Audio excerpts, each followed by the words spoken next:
সামনেই আসতে চলেছে শারদীয়া দুর্গাপুজো। আজকে আমি তোমাদের সঙ্গে শেয়ার করব শারদীয়া দুর্গাপূজায় মা দুর্গার আগমন এবং গমন কোন বাহনে চড়ে। তোমাদেরকে আমি এই ভিডিওর মাধ্যমে সেটাই শেয়ার করব, মা দুর্গা আমাদের এখানে কিসে করে আসবেন। চলো একবার দেখে নেওয়া যাক। মা দুর্গার গমনের ফলাফলও জেনে নেওয়া হবে এই ভিডিওর মাধ্যমে। চলো, মা দুর্গার আগমন হবে হাতিতে অর্থাৎ গজে।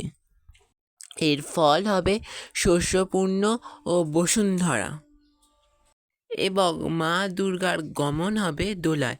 এর ফল হবে মড়ক। 1432 বঙ্গাব্দে মহালয়া পড়েছে 21শে সেপ্টেম্বর 2025 রবিবার। এই দিন পড়েছে একটি অমাবস্যা। অমাবস্যার সময়সূচি ও পঞ্চমী, ষষ্ঠী, সপ্তমী, অষ্টমী, নবমী, দশমীর সময়সূচির ওপরে আমি একটা নতুন ভিডিও তৈরি করব। তোমরা প্লিজ আমার চ্যানেলটা অবশ্যই সাবস্ক্রাইব করে রেখো।